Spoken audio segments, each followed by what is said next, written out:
말씀을 함께 볼까요? 마가복음 1장입니다. 마가복음 1장 9절에서 11절을 보겠습니다. 마가복음 1장 9절에서 11절까지 말씀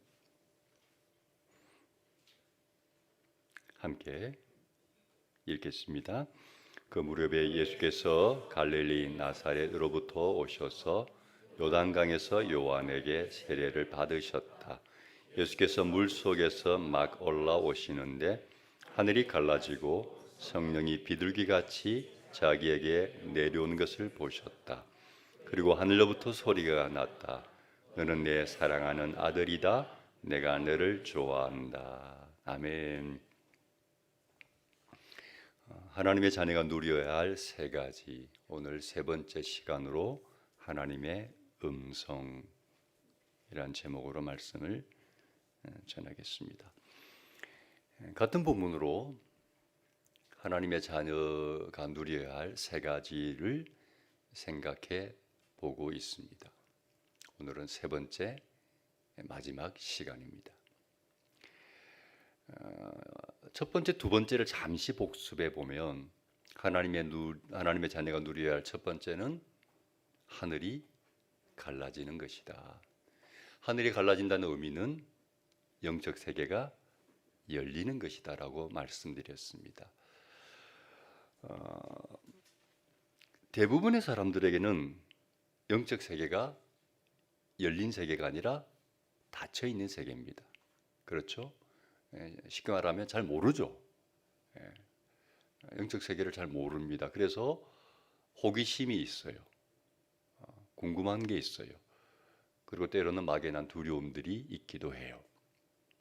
영적 세계가 대부분의 사람들에게는 닫힌 세계예요. 그렇지만 하나님의 자녀인 우리에게는 영적 세계가 닫힌 세계가 아니라 열린 세계다라고 말씀을 드렸습니다.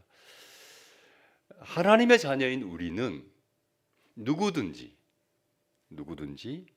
어린아이라도 어른이라도 누구든지 그리고 언제든지 그리고 어디서든지 하나님 앞에 나아가서 기도하면 영적 세계를 열어달라고 요청하면 하나님은 우리에게 영적 세계를 열어주시는 줄로 믿습니다.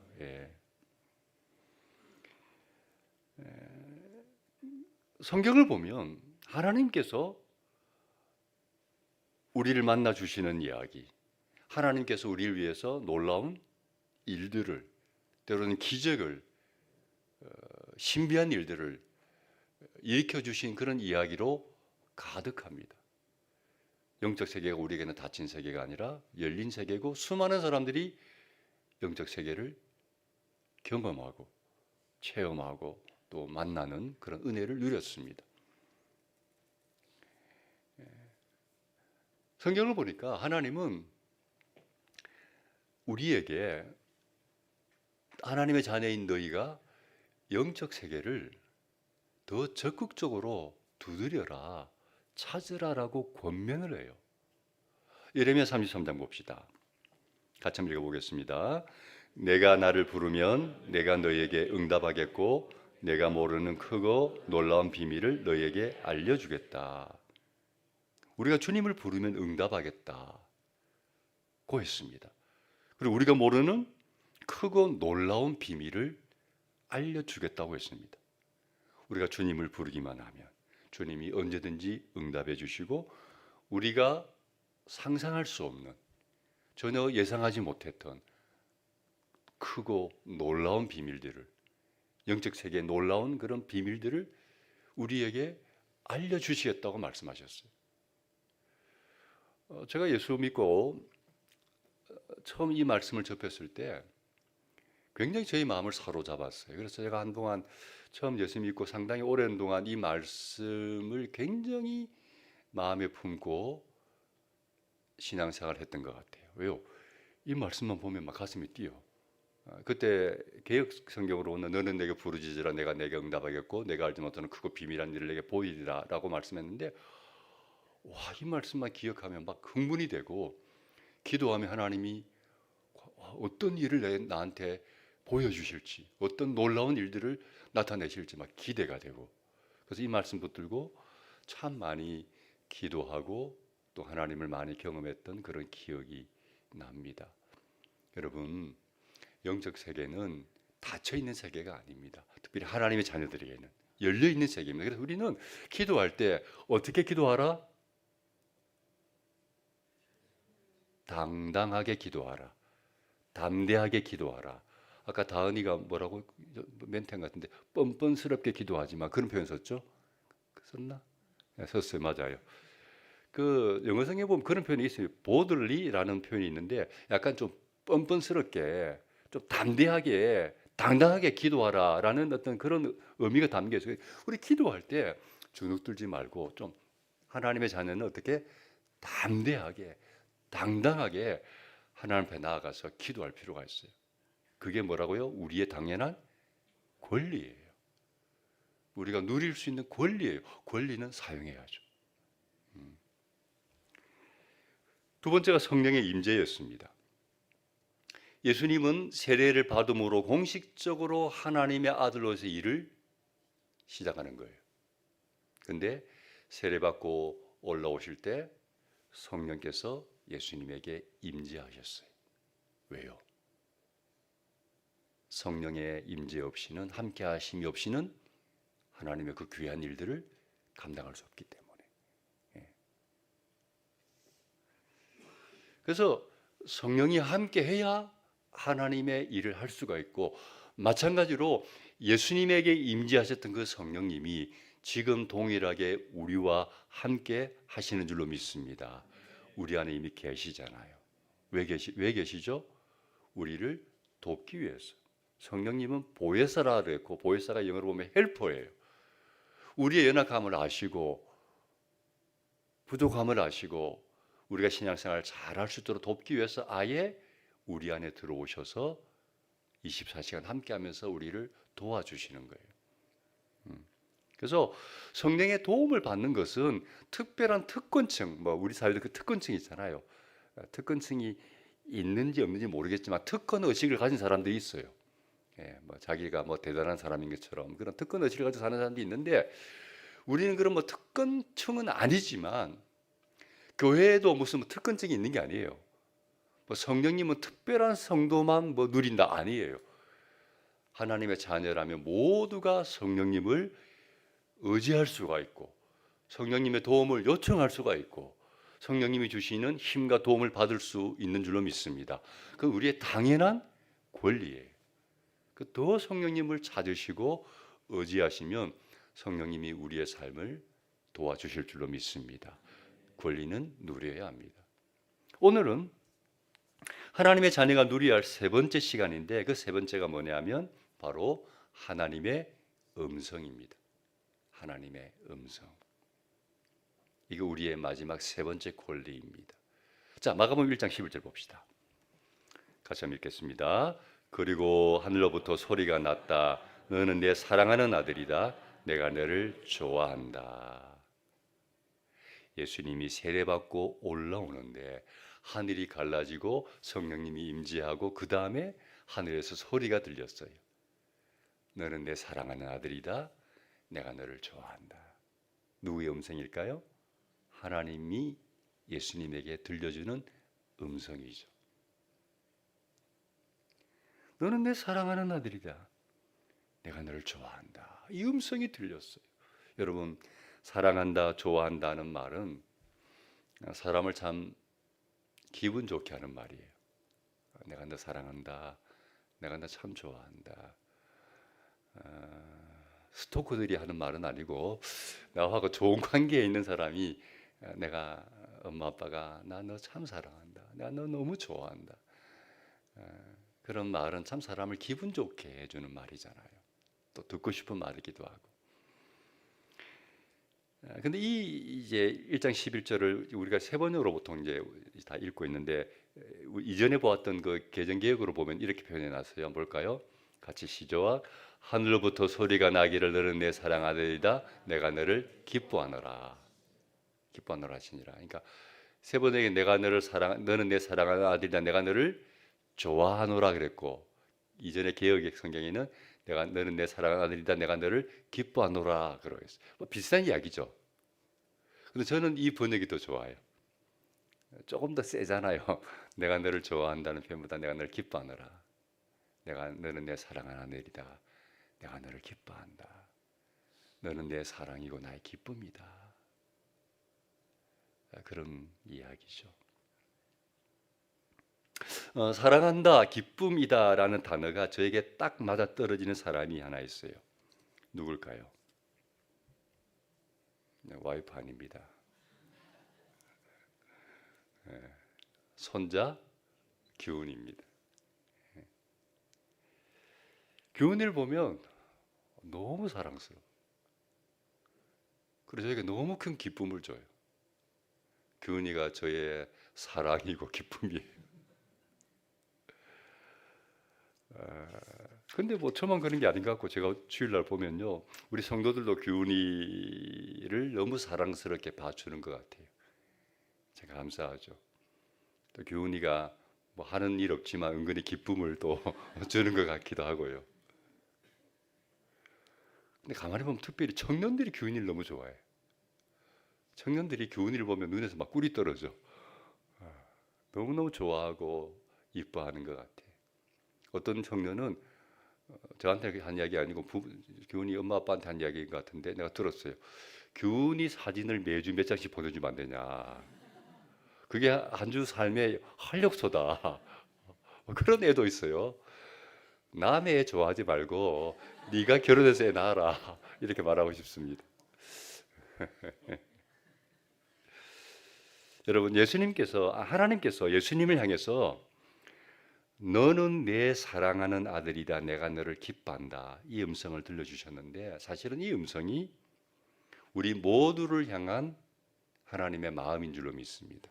하나님 우리를 볼 때 너는 내 사랑하는 아들이고 나의 기쁨이다. 이게 우리를 향한 하나님의 마음인 것 같아요. 어떤 분이 이렇게 표현했어요. 성경은 우리에게 보낸 하나님의 연애 편지다. 어떤 분이 성경을 말하기를 성경은 우리를 향한 하나님의 러브레터다. 연애 편지다라고 말씀했어요. 맞는 것 같아요. 성경을 읽어보면 참 하나님이 우리를 사랑한다는 그 내용들이 참 많고요. 우리 얼만큼 사랑하는지 사랑의 고백을 하는 그런 부분들이 참 많아요. 한 구절만 제가 소개할게요. 많지만 스바냐 3장 17절 우리 찬양으로도 많이 부르는 그런 말씀인데 같이 한번 읽어보겠습니다. 시작. 너의 하나님 여호와가 너의 가운데에 계시니 그는 구원을 베푸실 전능자이시라. 그가 너로 말미암아 기쁨을 이기지 못하시며 너를 잠잠히 사랑하시며 너로 말미암아 즐거이 부르며 기뻐하시리라 하리라. 아멘. 가만히 보세요.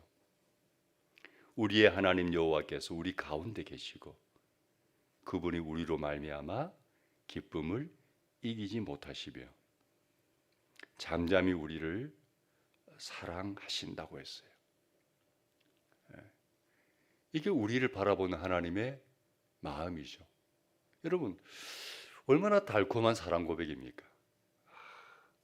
너희 하나님 여호와가 너희 가운데 계시니 그는 구원을 베푸실 전능자이시라. 그가 너로 말미암아 기쁨을 이기지 못하시며 너를 잠잠히 사랑하시며 너로 말미암아 즐거이 부르며 기뻐하시리라. 얼마나 달콤한 황홀한 사랑 고백입니까? 이런 말씀을 이 성경에 있다가 발견하면요, 와 너무 좋아요. 너무 기분이 좋아요. 하나님의 사랑이 확 느껴지잖아요. 여러분 하나님은 우리를 사랑하시는 줄로 믿습니다. 얼만큼요? 하늘만큼 땅만큼. 애들이 그렇게 표현하는 것은 자기들이 표현할 수 있는 최대치인 거예요. 더 이상 어떻게 표현할 수 없으니까 하늘만큼 땅만큼 이렇게 표현하잖아요. 그러니까 하나님 우리를 얼만큼 사랑하시는가? 하늘만큼 땅만큼인데 근데 계량화시키면 하나님이 얼만큼 우리를 사랑하실까요? 이만큼 사랑하시죠. 요한복음 3장. 하나님께서 세상을 이처럼 사랑하셔서 외아들을 주셨으니 이는 그를 믿는 사람마다 멸망하지 않고 영생을 얻게 하려는 것이다. 이만큼 사랑하신대. 얼만큼? 외아들을 주실 만큼. 여러분 보통 물건의 가치는 그 물건의 가격으로 정해지죠. 그렇죠? 물건의 가치는 그 물건의 가격으로 보통 정해지는데 명품이 왜 명품입니까? 단순합니다. 비싸니까 명품이에요. 예. 비싸니까 명품이에요. 예. 가방 하나에 뭐 몇백만 원, 뭐 어떤 시계는 뭐 조그만 시계 하나에 몇천만 원 그러잖아요. 그만큼 가치가 있다는 거거든요. 예. 예. 근데 우리는 얼마짜리예요? 하나님께서 우리를 사랑하셔서 예수님의 목숨을 바치셨어요. 예. 우리의 값은 예수님의 목숨값이죠. 여러분, 예수님의 목숨을 돈으로 환산하면 얼마일까요? 계산할 수가 없죠. 가격을 매길 수가 없어요. 다시 말하면 하나님이 우리를 얼만큼 사랑하시는가 돈으로 값으로 환산할 수 없을 정도로 값을 매길 수 없을 정도로 우리를 귀하게 보시고 가치 있게 보시고 소중하게 여기시는 줄로 믿습니다. 우리는 그런 존재. 여러분 우리는 그저 그런 존재가 절대 아닙니다. 값을 매길 수 없을 정도로 귀하고 가치 있는 존재들입니다. 명품 중에 명품입니다. 누가요? 우리가 그래요. 세상이 여러분을 향해서 뭐라고 해도 거기에 좌우되지 않았으면 좋겠어요. 우리의 진정한 가치는 누가 매겨주는가? 세상이 매겨주는 게 아닙니다. 사람이 평가하는 게 아닙니다. 우리의 진정한 가치는 하나님께서 평가해 주시는 거예요. 우리는 하나님의 사랑받는 존재예요. 예수님의 목숨보다 더 귀한 존재들이에요. 아멘. 좀 자부심을 가졌으면 좋겠어요. 제가 유튜브에서 나태주 시인의 그 이야기 대담을 이제 보다가 나태주 시인이 이런 이야기를 하더라고요. 한번 볼까요? 우리나라 사람들은 자존심은 센데 자존감은 약하다 이런 말을 하더라고요. 공감이 되었어요. 우리나라 사람들은 자존심은 세요. 아주 세요. 자존감이 약하대요. 무슨 말인지 이해가 되시죠? 다 자존심은 세요. 그래서 다 남들에게 주목받고 싶고 인정받고 싶고 잘 나가고 싶고 뭔가 드러내고 싶고 자랑하고 싶고 그런 욕구는 굉장히 강하대요. 근데 자존감이 약해. 그래서 남과 비교해서 조금만 부족하면 조금만 모자라면 기가 팍 죽어버려. 자신감을 잃어버리고 우울해지고 자기만의 동굴 속으로 들어가요. 컴컴한.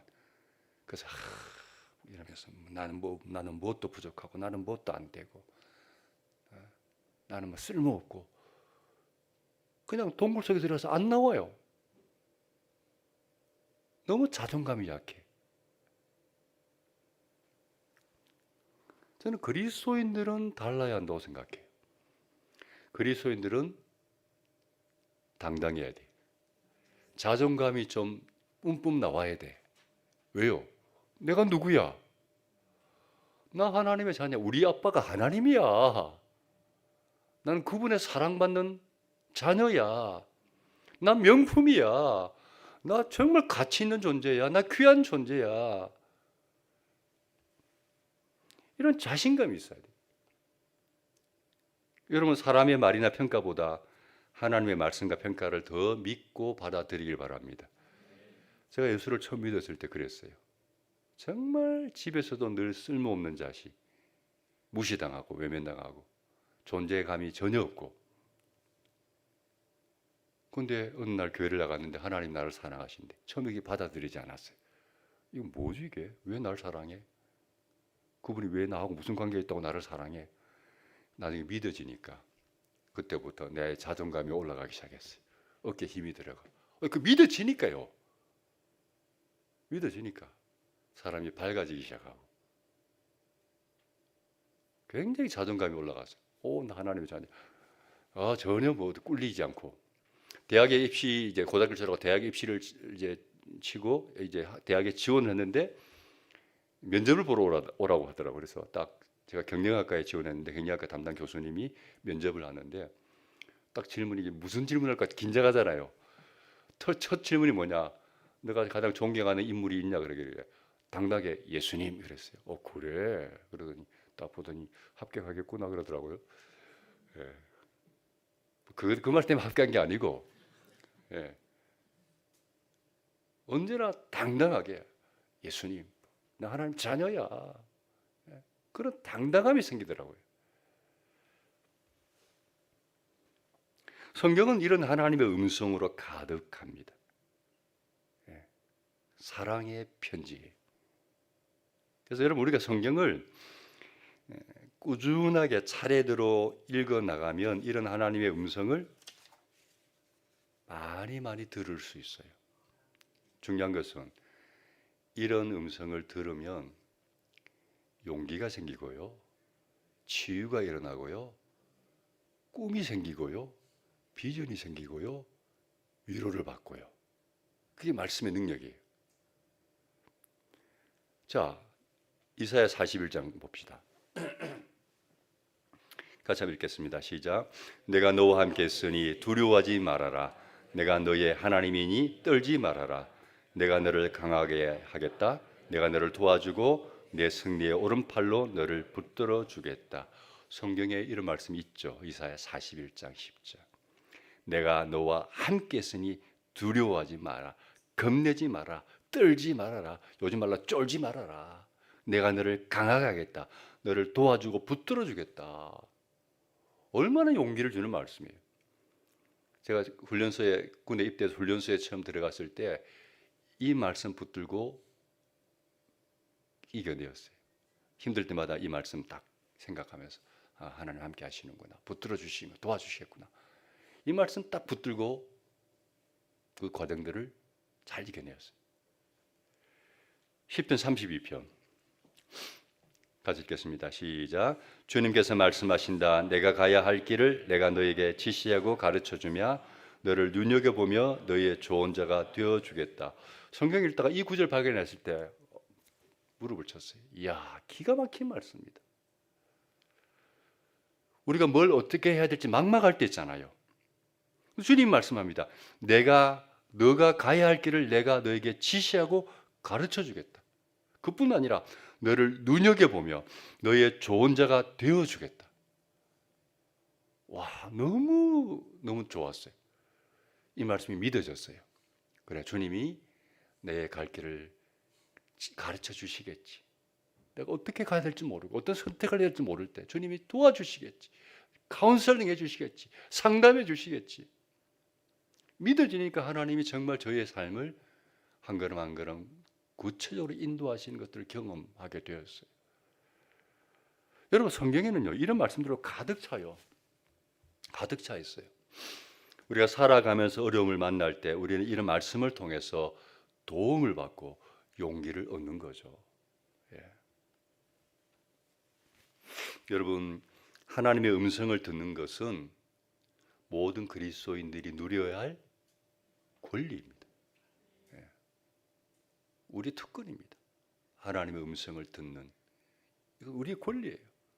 근데 어떻게 하나님의 음성 들어요?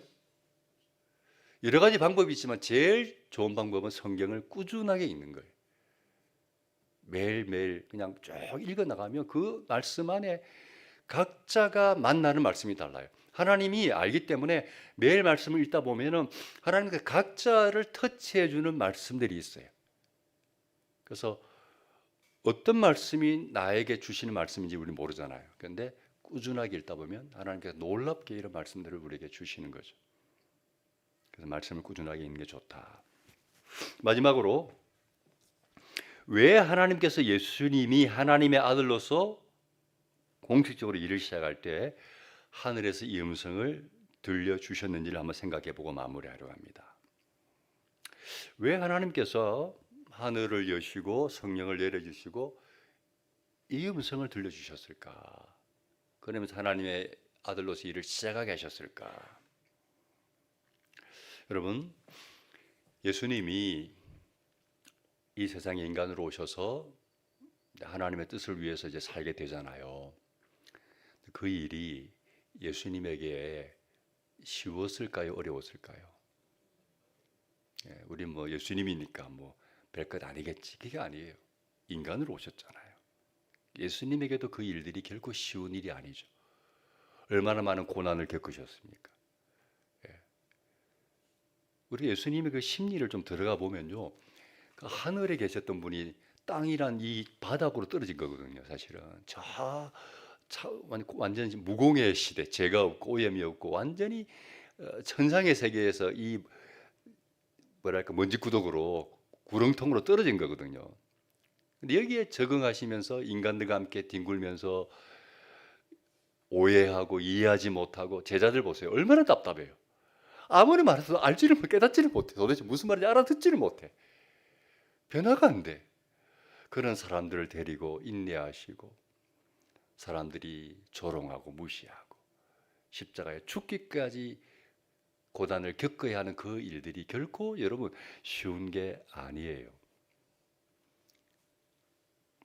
그러면 하나님의 입장에서 보면 그 예수님이 하나님의 뜻을 위해서 뭔가 이제 나서려고 할 때 그 일을 좀 잘 감당할 수 있는 뭔가 든든한 뭔가를 좀 하나님이 지원해 줘야 되잖아요.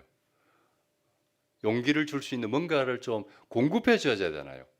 든든한 뭐 무기를 하나 주든지 뭘 주셔야 되잖아요. 뭔가를. 저는 예수님이 세례받고 올라오실 때 하늘이 갈라지면서 나타난 두 가지가 바로 하나님이 예수님에게 주시는 가장 강력한 무기였다는 생각이 들어요. 그 무기는 오늘을 살아가는 저와 여러분에게도 꼭 필요한 무기예요. 그게 뭔지는 이미 말씀드렸어요. 하늘이 갈라지고 나타난 두 가지. 첫 번째가 뭐였죠? 성령의 임재. 두 번째, 하나님의 말씀. 이 두 가지. 만약 우리가 이 땅을 살아갈 때 성령님의 임재 가운데 살고 하나님의 음성, 곧 말씀을 마음에 품고 산다면 어떤 어려움도 이길 수 있다고 생각해요. 그걸 알기 때문에 하나님께서도 예수님에게 두 가지를 주면서 하나님의 아들로서의 그 일을 시작하게 하신 거죠. 기억합시다. 성령의 임재와 하나님의 말씀은 이 땅을 살아갈 때 가장 강력한 무기가 된다. 이 두 가지만 가지면, 제대로 가지면 어떠한 어려움도 이겨낼 수가 있다. 여러분, 성령님이 함께하면요 담대해져요. 오직 성령이 너에게 임하시면 너희가 권능을 받고 예루살렘과 온 유대와 사마리아 땅끝까지 이르러 내 증인이 되리라. 성령이 함께하면 땅끝까지 복음 들고 갈 수 있다. 성령이 함께하면 용기가 생기고 내가 할 수 없는 것들을 하게 되는 힘이 생겨요. 제가 간증을 하나 할게요. 제가 이제 대학을 졸업하고 CCC 간사로 지원을 하게 되었어요. 네, 그 당시 우리 CCC 간사가 되려면 서울 본부에 가서 10개월을 동안 합숙하면서 훈련을 받아야 돼요. 10개월을. 그리고 매주 이틀씩 자기가 맡은 학교에 나가서 학생들에게 복음을 전해서 전도해서 제자로 양육을 해야 돼요. 일주일에 이틀은. 근데 저에게 배정된 학교는 연세대학교였어요. 저희 아내는 이화여대였고. 근데 저에게 이제 연세대학교가 배정이 되었을 때 그때부터 제 마음 가운데 큰 부담감이 생겼어요. 연세대학교 가서 전도하고 아이들 양육하라고? 굉장히 부담감이 다가왔어요. 왜요? 왜일까요? 단순합니다. 저는 부산 촌놈입니다. 저는 그냥 잘 알지도 못하는 지방대학 출신입니다. 근데 그나마 스카이대학, 우리나라에서 제일 똑똑한 아이들이 모여있는 그 대학에 가서 그 아이들에게 내가 다가가서 복음을 전하고 말씀을 가르칠 때 과연 이들이 나의 말에 얼마나 귀 기울여 줄까? 그거 생각에 굉장한 이 마음 부담이 팍 오는 거예요. 일종의 두려움이죠. 정말 할 수 있을까? 그런데 갑자기 하나님께서 제게 말씀을 주셨어요. 어떤 말씀이냐면 고린도전서 3장 16절. 같이 읽어보겠습니다. 시작. 여러분은 하나님의 성전이며 하나님의 성령이 여러분 안에 거하시는 것을 알지 못합니까? 이 말씀을 탁 주시는 거예요. 그렇구나. 나 혼자 아는 게 아니고 내 안에 계신 성령 하나님께서 나와 함께 하시는구나. 하나님 도와주시겠지. 그 딱 말씀을 주시니까 용기가 생겼어요. 그래서 그 두려움을 떨쳐내고 1년 동안 열심히 복음을 전하고 아이들을 또 영접시켜서 제자로 양육하는 일을 감당할 수 있었어요. 우리는 부족하지만 성령이 함께 하시면 우리의 부족을 뛰어넘는 은혜를 경험하게 될 줄로 믿습니다. 우리 혼자 하는 거 아니에요. 성령이 함께 하는 거예요.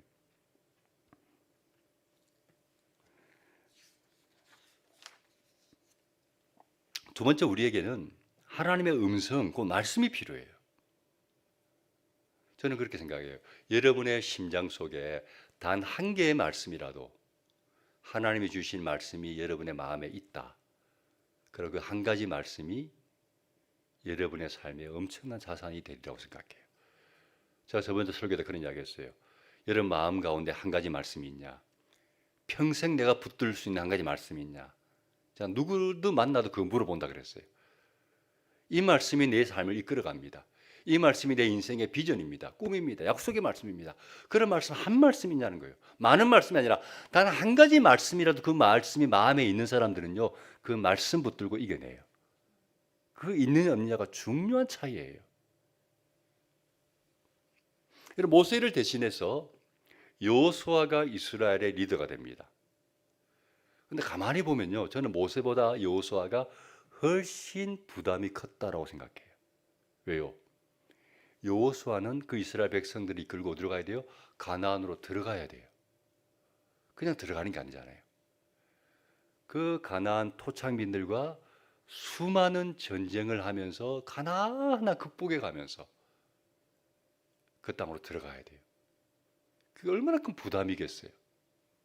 근데 그 힘든 여정을 시작하는 여호수아에게 하나님은 그걸 감당해낼 수 있는 무기 하나 딱 쥐어줬어요. 그것 딱 쥐어주면서 가라 그랬어요. 그게 뭐예요? 여호수아 1장에 보면 나와요. 8절 9절 같이 한번 읽어볼까요? 이 율법책을 내 입에서 떠나지 말게 하며 주야로 그것을 묵상하여 그 안에 기록된 대로 다지게 행하라.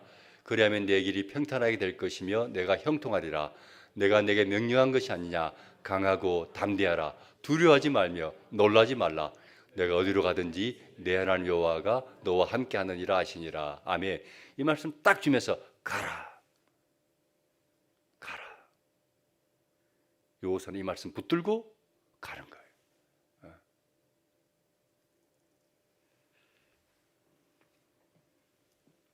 우리도 마찬가지예요. 우리에게 이런 말씀이 있냐는 거예요. 성령의 임재와 하나님의 말씀만 가지고 있으면 우리는 강력한 두 가지 무기를 가진 거예요. 이 두 가지가 있으면 이 세상을 살아가면서 어떤 어려움이라도 이겨낼 수 있다. 이 두 가지가 없으면 어려움이 오면 무너져요. 이 두 가지가 없기 때문에. 말씀을 정리합니다. 하나님의 자녀가 누려야 할 세 가지를 살펴보았습니다. 누린다는 의미는 당연한 권리라고 말씀드렸습니다. 하나님의 자녀라면 당연히 누려야 할 특권입니다. 이 세 가지를 잘 사용하면 우리 신앙에도 큰 도움이 되고 인생을 살아갈 때도 큰 도움이 될 겁니다. 첫 번째는 하늘의 갈라짐, 영적 세계가 열린다는 거죠. 우린 영적 세계를 열 수 있는 사람이다. 두 번째는 성령의 함께하심. 세 번째는 주의 음성을 듣는 것. 이 세 가지는 하나님의 자녀들만이 누릴 수 있는 특별한 권리들입니다.